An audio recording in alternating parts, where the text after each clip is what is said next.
ang mga kwento ng pag-ibig, kwento ng buhay at kwento ng pag-asa dito sa Barangay Love Stories. Love Stories.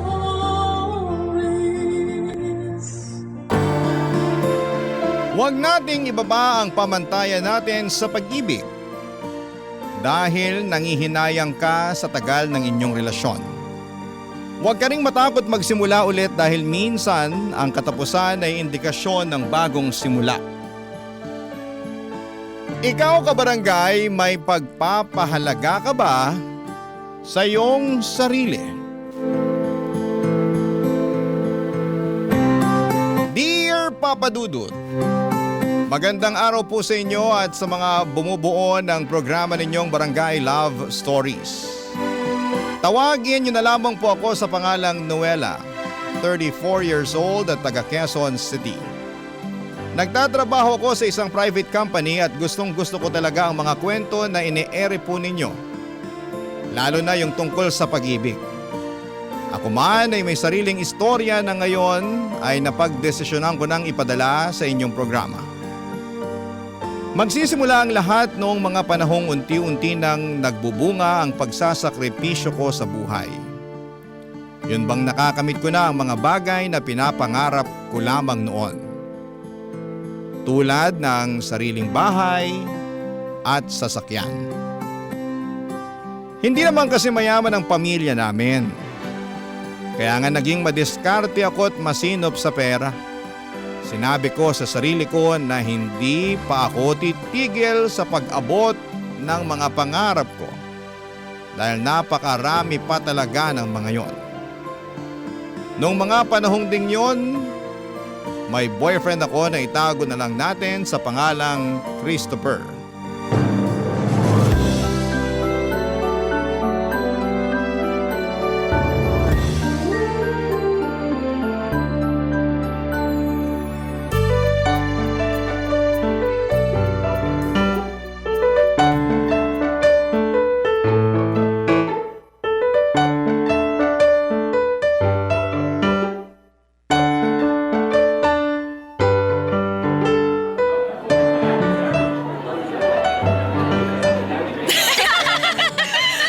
Kahit kailan napakagaga mo talaga, Eva. Alam niyo yun ni Cindy, matagal na akong gaga, no? Correct! Mantakin mo yan. Nag-aladrama sa teleserye yung hiwalayan yun ng damukol mong ex. Oo nga eh.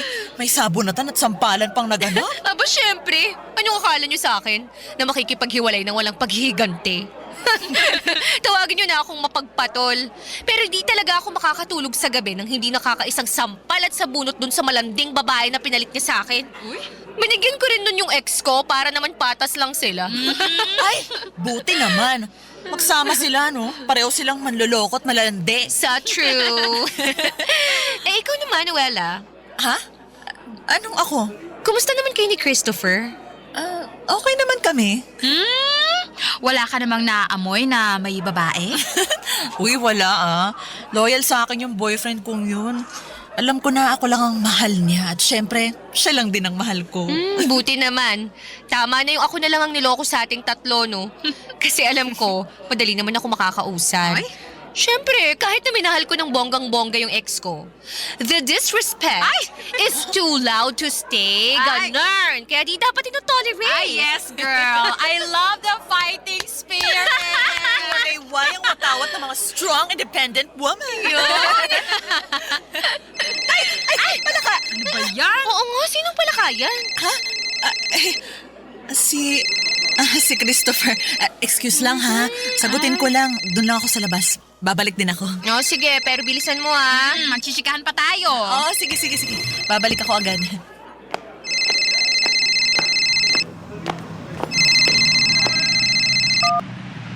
Hello? Bakit ang tagal mo naman sagutin yung tawag, baby ko? Ha? Sorry, baby ko ha. Nag-excuse pa kasi ako sa mga kaibigan ko. Sina Eva tsaka si Cindy.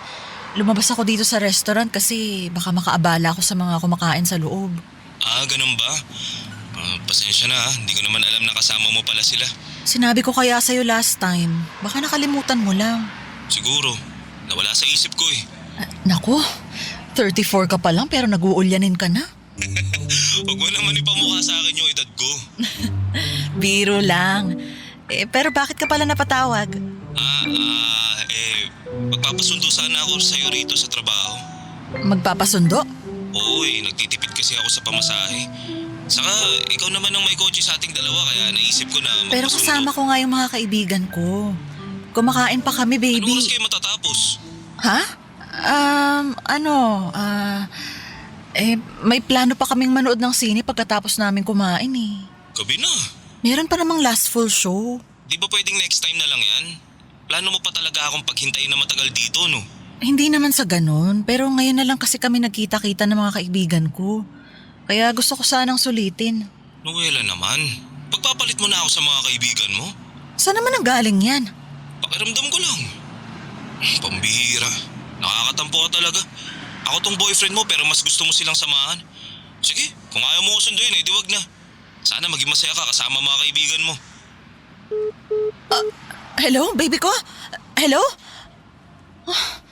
Binabanan niya. Grabe naman yun.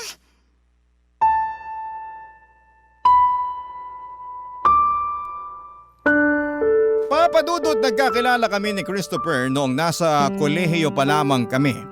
Pero nanligaw siya at naging kami noong pareho na kaming tapos sa pag-aaral at nagtatrabaho na. That time, 8 years na kaming magkasintahan. Call center agent si Christopher at noong una ay masasabi ko na mas malaki talaga ang income niya sa akin.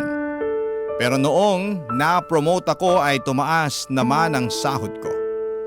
Magkaganon pa man ay walang savings ang boyfriend ko dahil sa mga maling desisyon niya sa paggastos.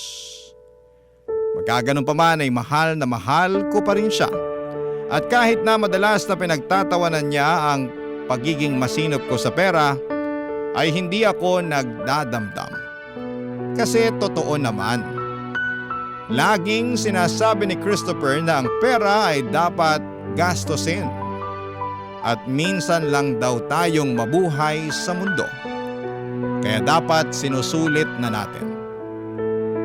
Pero ibahin niyo ako dahil naniniwala ako sa delay gratification o yung bang trabaho now, enjoy later.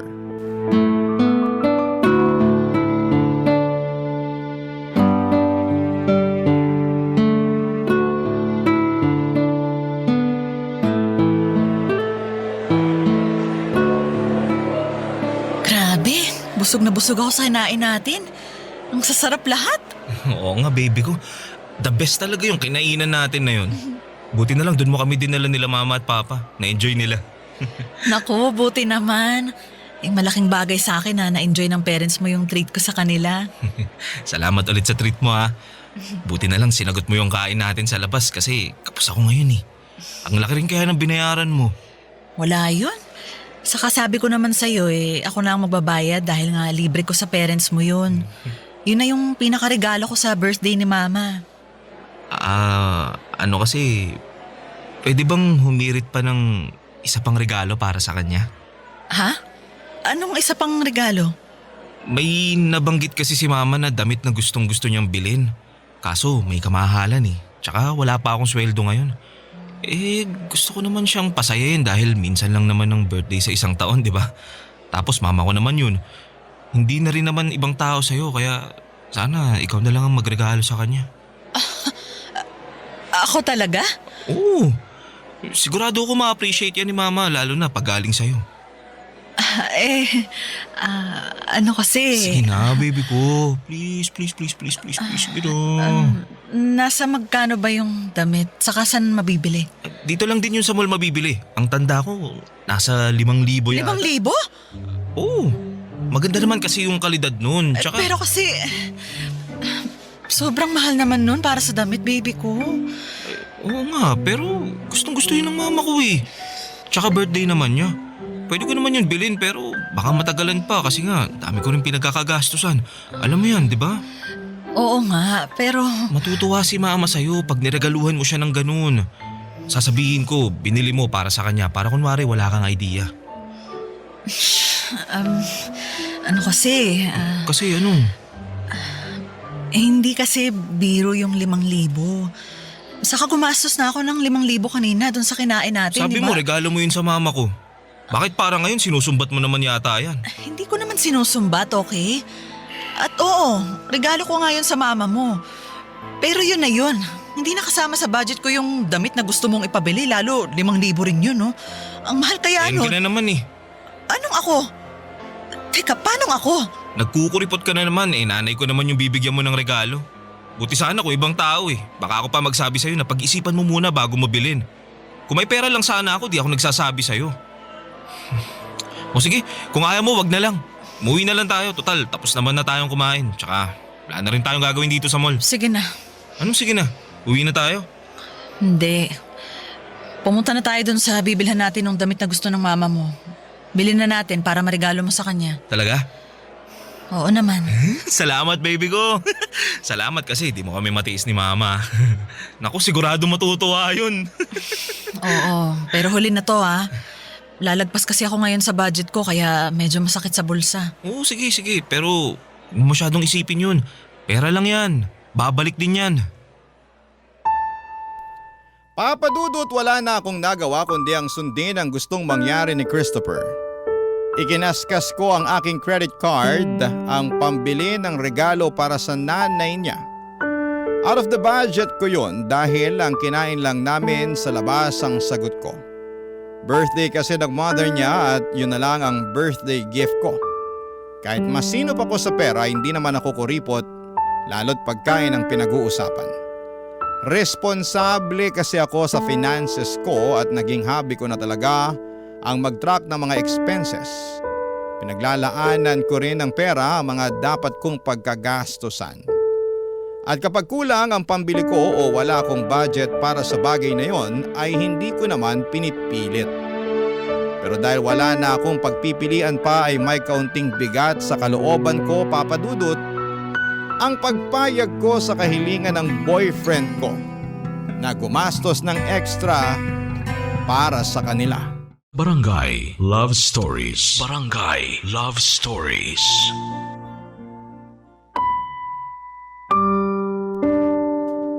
Papa Dudut, nagtampo ako kay Christopher noong araw na yon, pero hindi ko sa kanya pinahalata. Nakita ko kasi kung gaano siya ka-proud sa akin, as in, pinagmamalaki niya ako sa mga magulang niya na masipag daw ako. Madiskarte, masinop sa pera at magaling mag-budget. Nagbiro pa nga siya na swerte siya sa akin dahil ako raw ang bubuhay sa kanya. Bagay na tinawanan na lamang ng mga magulang niya, Papa Dudut. Pero agad din namang nawala ang tampong yon noong mga sumunod na araw. At kahit na hindi na-realize na Christopher ang ginawa niya, ako na lang ang nagpaubaya. Ayoko na kasing ma-stress at sa halip ay nag-focus na lamang ako sa pagtatrabaho at pagsasaayos ng mga finances ko. Kaya lang meron na namang ginawa ang boyfriend ko na masasabi kong nagpadismaya sa akin ng husto, Papa Dudut.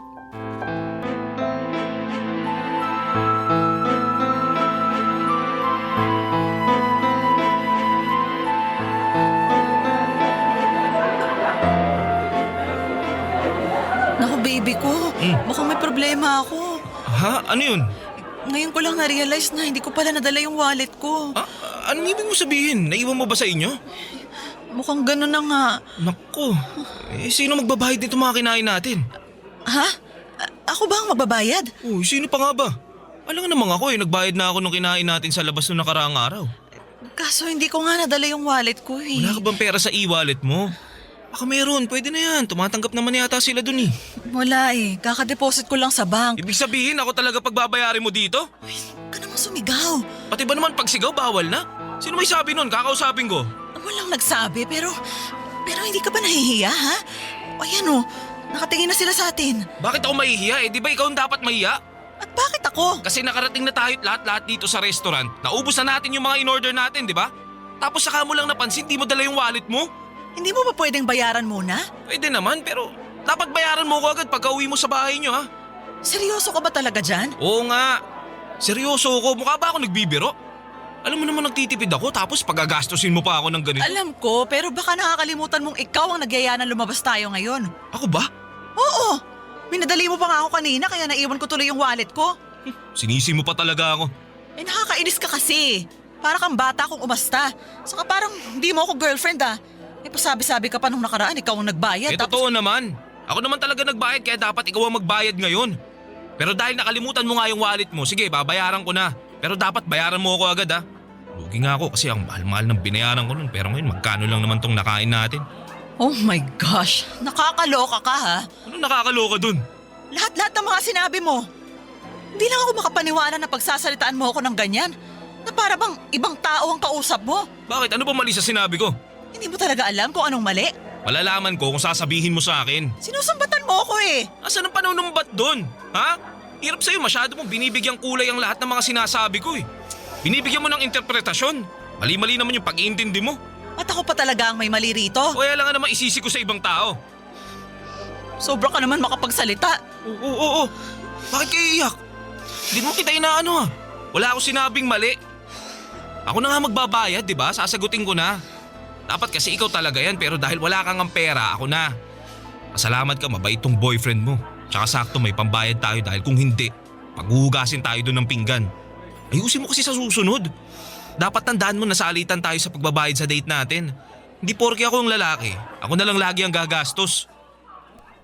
Papa Dudut, nagulat talaga ako sa naging asal ni Christopher and the same time nakaramdam ng labis na pagkahiya dahil naging sentro kami ng atensyon sa kinainan namin. Hindi ko naman sinasadyang maiwan ang wallet ko at kasalanan niya kasi na minadali niya ako ng mga panahong yon. Kaya naman ang ending ay si Christopher pa rin ang nagbayad ngunit kapalit naman noon ay pinaramdam at pinakita niya sa akin kung gaano kasama ang loob niya sa mga nangyari. Sa katunayan ay hindi na kami nakapamasyal dahil nagsabi siya na gusto na niyang umuwi. Di na naman ako kumontra dahil wala na rin ako sa wisyong gumala noon. Gusto ko nang umuwi sa bahay para umiyak. Nag-book ang boyfriend ko ng 2 TNVS pauwi sa amin at pauwi sa bahay nila. Muli na naman siyang nagparinig dahil siya raw ang magbabayad ng pamasahe ko. Sinabi ko na lang sa kanya na babayaran ko once na makauwi ako. Lumipas nga ang ilang araw ay nagtatampo pa rin sa akin si Christopher, Papa Dudut.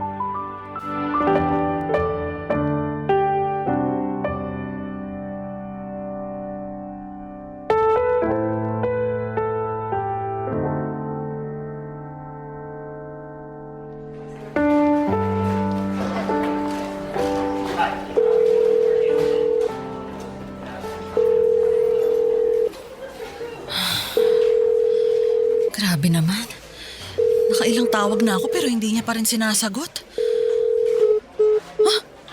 Aba naman. At ngayon pinatayan pa ako ng tawag. Pero dahil makulit ako, tatawagan kita ulit.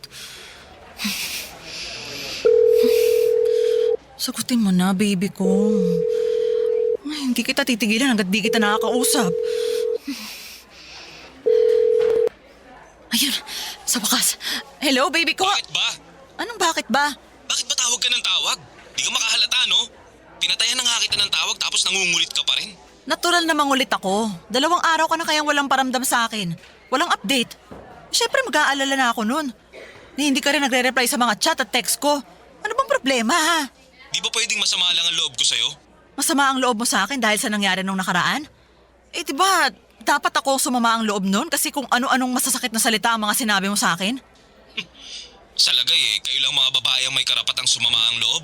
Magtampo? Ganon? Paano naman kami mga lalaki? Wala na ba kaming karapatang makaramdam Oh my gosh. Bababa ako na tong tawag at pwede ba? Huwag mo muna akong tawagan. Huwag mo muna akong kulitin. Sorry na, okay? Ano sorry na? Sorry na kasi sumama yung loob mo sa akin. Please, magbati na tayo. Huwag ka nang magtampo sa akin. Sorry din pero hindi mo ako makukuha sa ganyan. Masama pa rin ang loob ko at ayaw kitang kausapin. Kaya kung ayaw mong madagdagan ng atraso mo sa akin, huwag ka nang makulit. Christopher naman! Bye, bababa ako na itong tawag. Teka! Ay, bihirang lalaki yun. Ha? Sino? Ha? Ikaw pala, Jun. Oo, mukhang stress ka dyan sa kausap mo ah. Medyo. Boyfriend ko, si Christopher. May misunderstanding lang kami. Hindi naman maiiwasan yun sa isang relasyon eh. Oo, hindi nga. Pero sana magkaayos kayo. Nakikipag-ayos naman ako. Nagsorry na nga ako pero bukang siya ang ayaw. Ayaw daw niya ako makausap, ganun. Bigyan mo na lang muna siguro ng space para makapag-isip-isip. Hindi pa ba siya nakapag-isip-isip sa 2 araw na di niya ako kinausap? 2 araw? Grabe naman yun. Kaya nga, paano niya ako natiis ng 2 araw? At ngayon, mukhang plano niya pang patagalin. Ang bihira.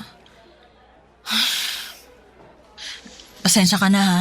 Nakapag-rant tuloy ako sa'yo nang wala sa oras. Hayaan mo na. Huwag mo nang isipin yun. Problema na namin yun. Oo, sige. Pero wag mo na rin munang isipin yun. Mabuti pa magkwentuhan muna tayo. Tawagin ko ibang kasamahan natin sa trabaho. Total, break time naman eh.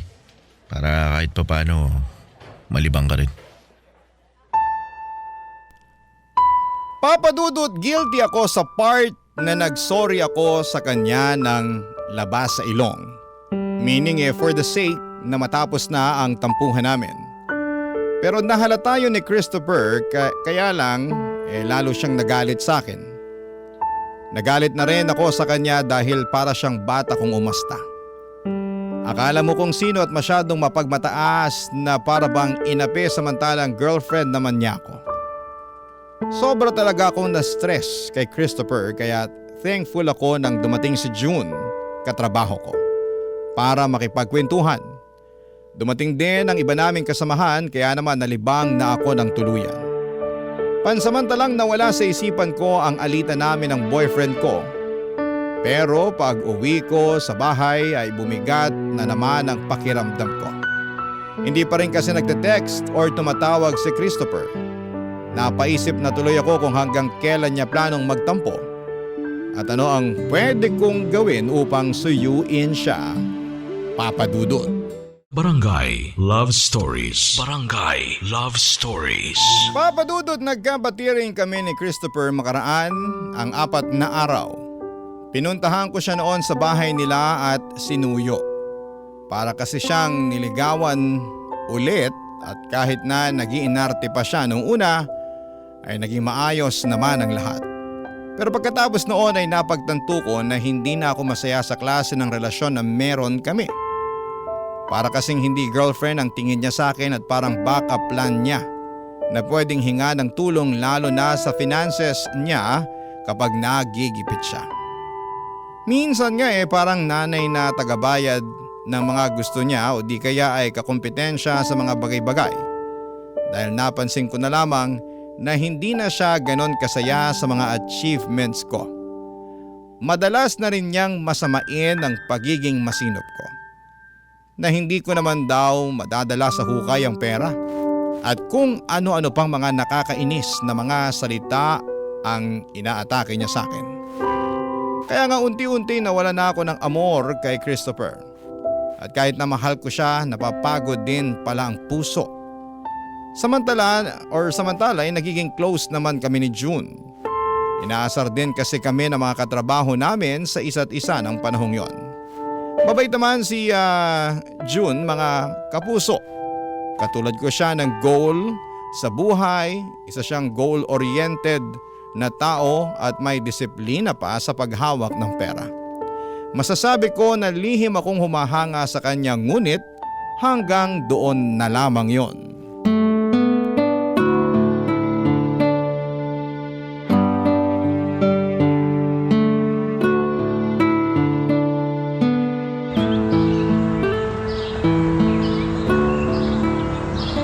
Ang galing ni June, no?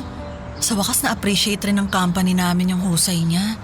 Ang dami na niyang nagawa para dun Single sa... ba yung June na yan? Ha? Oo. Wala pa yata siyang jowa eh. Kaya pala. Anong kaya pala? Kaya pala ganyan ka makakwento tungkol sa kanya. Ano bang mali sa pagkakakwento ko kay June? Nagtanong ka pa talaga kung anong mali no? Ang saya-saya mo habang kinukwento mo siya. Na para bang proud na proud ka sa achievement niya, ganun. Na-appreciate ko lang naman yung tao at totoo rin naman na proud ako sa kanya. Ang tagal na kaya niya dun sa company at masipag talaga yun, no? Wow, sana all. Ano bang problema mo? Di ba halata na nagsiselos ako? Kanino? Kay June? Kanino pa ba? Kanina mo pa siya kinukwento. Masyado kang updated sa mga nangyayari sa buhay niya. Jowa ka ba niya? Di naman, di ba? O baka naman... baka naman may gusto ka na sa kanya. O ano? Tama ako, di ba? Nagsasasabi mo dyan. Wala akong gusto kay June. Tsaka bakit ka ba ganyan? Bakit mo binibigyan ng mali siya yung pagkikwento ko tungkol sa kanya? Kinakwento ko rin naman sa'yo yung iba kong katrabaho hindi lang naman si June. Basta. Nagsiselos ako, tapos ang usapan. Nagsiselos ka tapos ano? Magtatampo ka na naman Hindi mo na naman ako kakausapin. Titiisin mo na naman ako ng ilang araw. Gusto mo na namang suyuin kita, ganon? Tapos ikaw pa yung may ganang mag-inarte? Sinabi ko ba na suyuin mo ako? Di naman, di ba? Hindi nga. Pero wala ka namang ginawa para magkabati tayo. Hindi mo man lang maibaba yung pride mo tapos ngayon nakahanap ka na naman ng dahilan para mag-away tayo. Alam mo, nakakapagod na, Christopher. Pagod na ako mag-babysit sa'yo kasi para kang bata kung umasta. Aba, ang kapal mo naman, tinawag mo pa akong bata. Oy, bakit? Hindi ba? Tama naman ako para kang bata kung umasta dyan. Ay, grabe namang buhay to. Ako yung babae sa relasyon pero ikaw ang grabe kung sumpungin ng toyo. Napapagod na akong intindihin ka. Ginawa ko naman ang lahat pero sobra naman yata na pagbintangan mo ako na may gusto ako sa ibang lalaki. Hanggang panaginip nga, loyal ako sa'yo, Christopher Nagkikwento lang naman ako. Na-appreciate ko lang yung tao. Masama ba yun? Ikaw nga, ang dami mo rin kwento tungkol sa iba mong katrabahong babae. O nagselos ba ako? Hindi, di ba? Nakinig ako, natuwa ako, humanga pa nga ako sa kanila Pero nung ako na yung nagkikwento, hindi ka nakikinig. Tapos ikaw pa yung may ganang umarte ng ganyan. Alam mo, ayoko na. Anong ayaw mo na? Ayoko na. Gusto ko nang itigil tong relasyon natin. Gusto ko nang makipaghiwalay sa'yo kasi napapagod na ako. Pagod na akong intindihin ka. Pagod na akong suyuin ka. Pagod na akong isang tabi yung nararamdaman ko para sa nararamdaman mo. Ubus na ako, Christopher. Kaya gusto ko nang makipaghiwalay. Baby ko naman, wag naman ganyan Pag-isipan mo munang mabuti to. Matagal ko na tong pinag-isipan. At ngayon, desidido na ako kaya pasensya ka na. Pero ayoko na talaga. Papa Dudut, mahal ko si Christopher pero pagod na ako. Pagod na akong unawain siya. Pagod na akong maghintay kung kailan siya magmamature. Pagod na akong tratuhin na backup plan niya at iasa sa akin ang lahat. Kahit na ako yung babae sa aming dalawa ay pagod na akong isipin na pag kinasal kami, baka ako lamang mag-isa ang bubuhay sa pamilyang bubuuin namin. Pagod na akong hindi maging masaya kahit na mahal ko pa siya.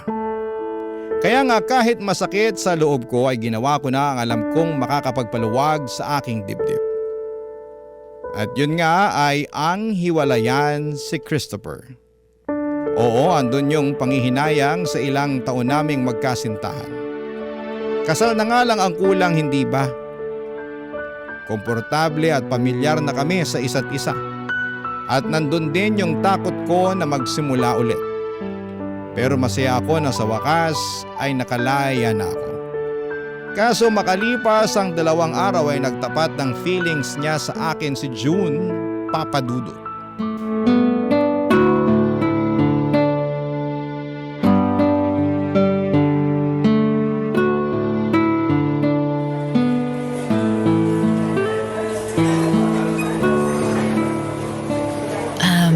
June, thank you sa pagpunta tsaka sa pagpayag na makipagkita sa akin.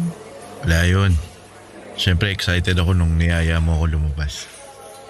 May sasabihin din kasi ako tungkol dun sa confession mo sa akin. Yun ba? Naku, bigla tuloy ako nahiya. Uy, wag. Na-appreciate ko naman yung pagiging honest mo. Pasensya ka na alam ko naman na ire-reject mo ako kasi di ba nga in a relationship ka pa. Hindi ko naman gustong manira ng relasyon nyo ng boyfriend mo. Kaya nga sinabi ko dun sa confession ko na hindi naman required na magustuhan mo ako. Sapat na sa akin yung nasabi ko sa'yo kung ano yung nararamdaman ko. Oo, pero hindi ka naman mahirap magustuhan kasi mabait ka, maalalahanin at marami akong magagandang bagay na masasabi tungkol sa'yo. At wag mo na ring alalahanin yung tungkol sa relasyon namin ng boyfriend ko dahil hiwalay na kami. Ha? Huwag mo sabihin na dahil sa akin, kaya kayo naghiwalay. Hindi naman. Nauna naman kaming maghiwalay bago ka pa nag-confess. At hindi yun dahil sa'yo. Sadyang marami na lang talaga kaming hindi na pinagkakaunawaan. At napagod na lang.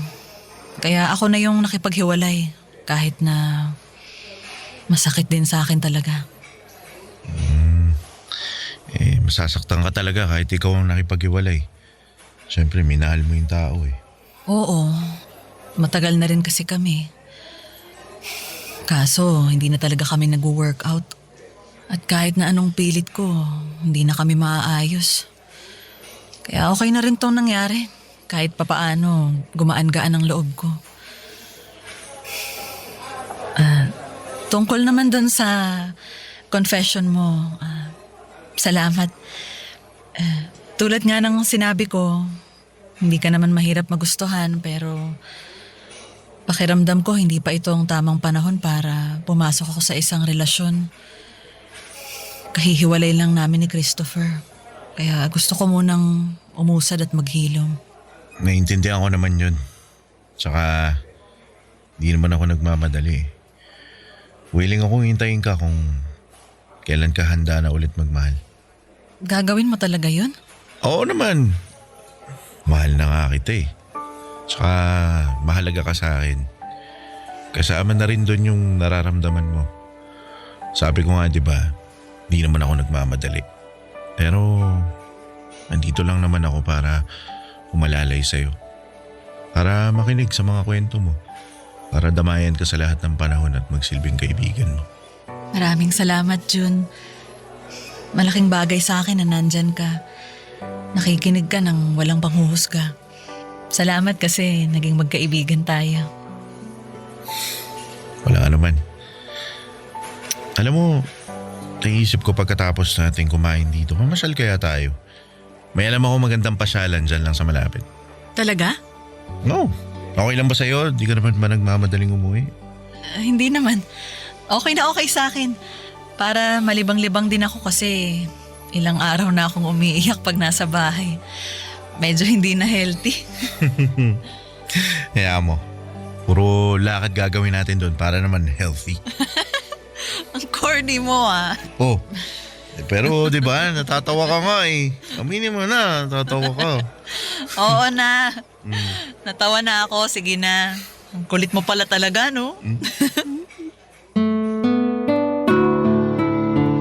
Papadudot pagkatapos namin kumain sa fast food kung saan kami nagkita ni June ay namasyal kami sa malapit na parke sa kinakaroonan namin.